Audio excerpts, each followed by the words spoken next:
আমরা যেখানে সুনামি ডাকিয়ে দিই নাই, ভাষাই দিই নাই, সুনামি নাই, রাজাকার আল বদর বিএনপি জামাত সুনামিতে ভাসিয়ে দেবো, একদম পাকিস্তান পাঠিয়ে দেবো। আপনি চিনেন আমাদেরকে? আমরা কারা? বাংলাদেশ আওয়ামী লীগের রক্তের মধ্যে কি আছে?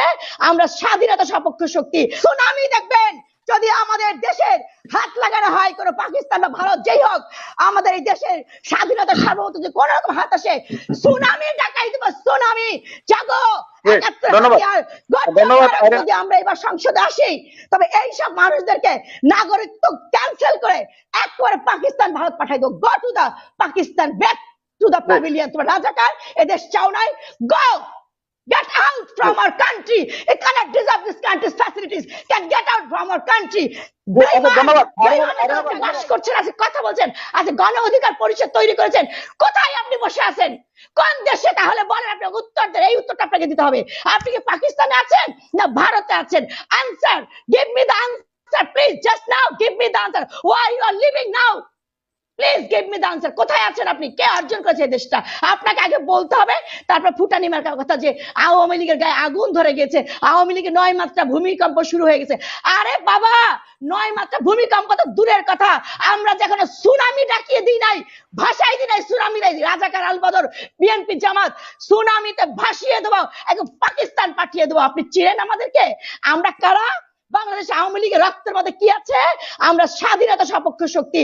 আমরা বঙ্গবন্ধু ডাকে যদি নিরস্ত্র হাতে যদি বাংলাদেশকে আমরা একটা দেশকে অর্জন করতে পারি, ভূখণ্ডকে অর্জন করতে পারি, একটা সার্বভৌমত্ব অর্জন করতে পারি, একটা লাল সবুজ পতাকা অর্জন করতে পারি। আপনি কি আসছেন এই দেশের সুবিধা ভোগ করে? এই দেশে আপনি রাজনীতি করে আইছেন, আমাদেরকে বিরুদ্ধে একটা ঐক্য তৈরি করেছে। কি ঐক্য তৈরি করেছেন আপনারা? আপনারা ওই ভুকা নূর না কি নূর, ভিপি নূর না কি নূরা পাগলা লাফাই লাফাই লাফাই লাফাই বক্তব্য দেয় যে কয়েকদিন আগে আমি বলি কয়েকদিন গণভবনে যে প্রধানমন্ত্রীকে ফুল দিয়ে ডাকসুলে ভিপি হওয়ার পরে ফুল দিয়ে পায়ে হাত দিয়ে ছবিগুলো আমি আজকে দেখলাম, আর ঘৃণা লাগলো যে মানুষ কত অকৃতজ্ঞ বেইমান হতে পারে। কথা কিভাবে বদলাতে, ক্ষমতার মস্তদের লোভে কুকুরের মতো গাল দিয়ে লালা পড়ছে। ঘৃণা লাগে আমাদের লোভ লালসা দেখলে। আরে নির্বাচন তো সামনে রে বাবা, তোমরা কাজ করো রে বাবা, কাজ করে আসো, জনগণ ভালোবাসলে আসো, মোস্ট ওয়েলকাম। তোমাদের এত কামড় উঠে গেছে, মাথার মধ্যে বিগড় উঠে গেছে কিসের জন্য? কোন ভাগ বাটোরা হচ্ছে? কারা তোমাদেরকে ইন্ধন দিচ্ছে? তোমরা বাঙালি বুঝো না যে আমাদের এত উন্নয়ন, এত সফলতায় সারা বিশ্বে টনক নড়ে যাচ্ছে, আশেপাশে মানুষের সহ্য হচ্ছে না? তোমরা বুঝো না কিছু। তোমরা এই সমস্ত মদত দাও, এই ক্ষমতা ভাগ দেশে নিজের পায়ে নিজে কুড়াল মারো, বেঈমান গাদ্দারের মতো এই দেশে খেয়ে পড়ে এই দেশে ডাকসু ইলেকশন ঢাকা ইউনিভার্সিটি কোথায় পেয়েছো? কে তোমাকে দিয়েছে? তুমি এই বাংলাদেশের স্বাধীনতা তোমার নাম ভোটার আইডিতে কোন দেশ? না কাউকে বলছি না, ও বলতেছে। আমি বলি যে কয়েকদিন আগে সালাম করলো, আমাদের প্রধানমন্ত্রীকে সালাম করে বললো আমার মা নাই, আপনাকে আমি আমার করতে পারে প্রধানমন্ত্রী যে বাংলাদেশের লেট মি সে মনির ভাই, লেট মি সে, আমি ওর ভূমিকার কথা বলছি। ভূমিকা যে সালাম করে বললো আপনি আমার মা, আমার আপনার চেহারার মধ্যে আমার মায়ের চেহারা দেখতে পায়।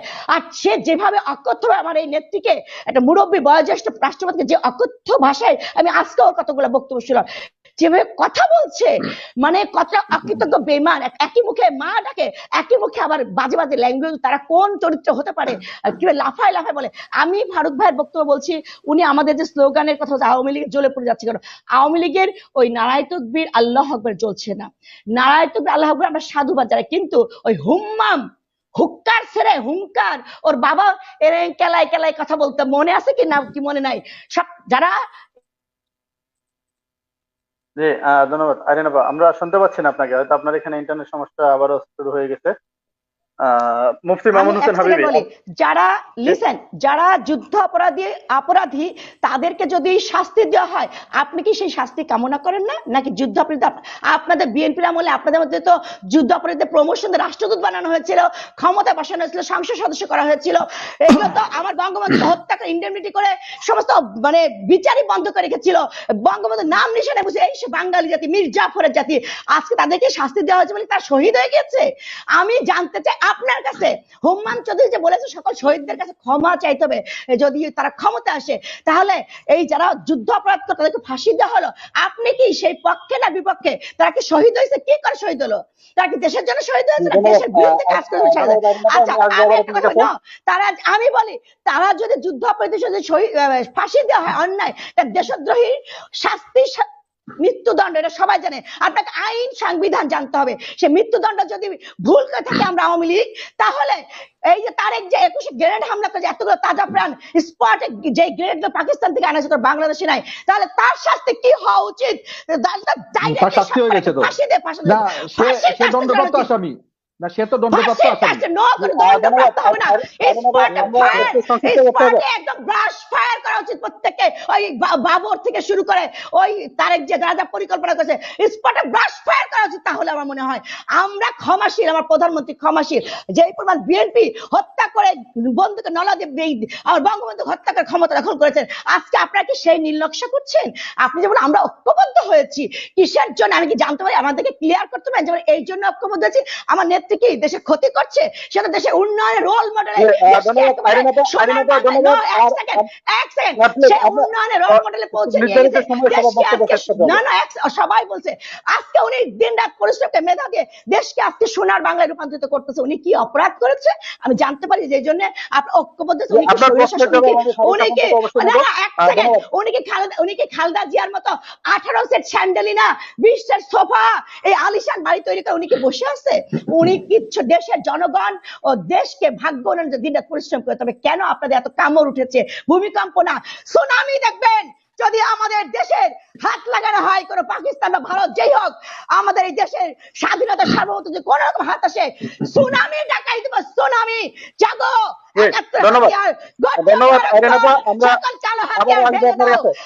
আমি বলছি এখানে অ্যাডভোকেট তালহা ভাই, আমরা যত মুক্তিযোদ্ধা সব সত্যি আছে, জেগে ওঠেন। 71 হাতিয়ার গর্জ ঠাড়া সকল রাজাকার আলবদর আল শামস বিএনপি জামাত ভেঙে দাও, গুড়িয়ে দাও, সকল ষড়যন্ত্রকে ভেস্তে দাও। আমরা 30 লক্ষ শহীদের বিনিময়ে আমরা এই দেশ অর্জন করেছি, 2 লক্ষ মা বোনের ইজ্জতের বিনিময়ে। কোনোভাবেই আমরা কোন কালো চক্রান্তকারীর কাছে আমরা ছেড়ে দিব না ইনশাআল্লাহ। জয় বাংলা, জয় বঙ্গবন্ধু, জয় শেখ হাসিনা। বাংলাদেশ চিরজীবী থাকবে, কেউ আমাদেরকে দাবায় রাখতে পারবে না। নির্বাচনে আসেন, জিতলে হবে, না জিতলে ধ্বংস হয়ে যান। পাকিস্তানে পাঠাতে এইবার আমি আপনাকে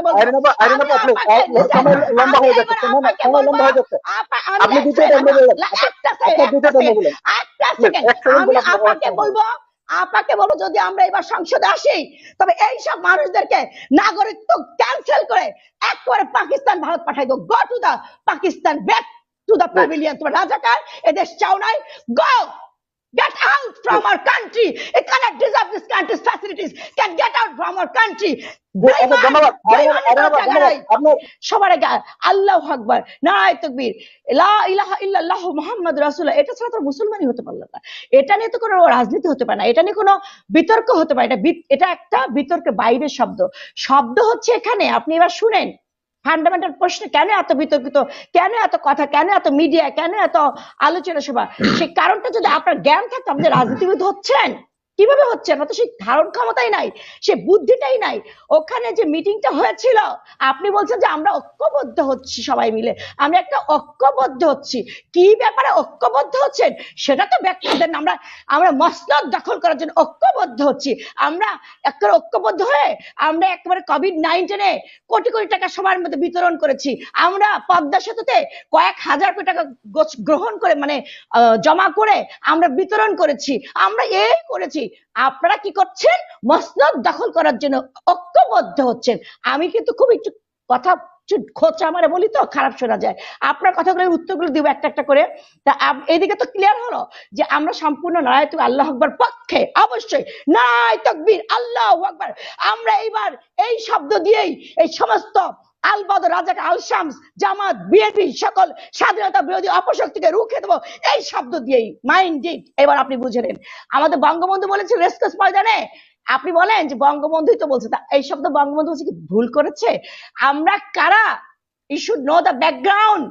প্রথমে কি ছিল? অখণ্ড। আমরা মহাভারতের মধ্যে আমরা পাকিস্তান, ইন্ডিয়া, বাংলাদেশ, আমরা কি এক ছিলাম না এক সময়?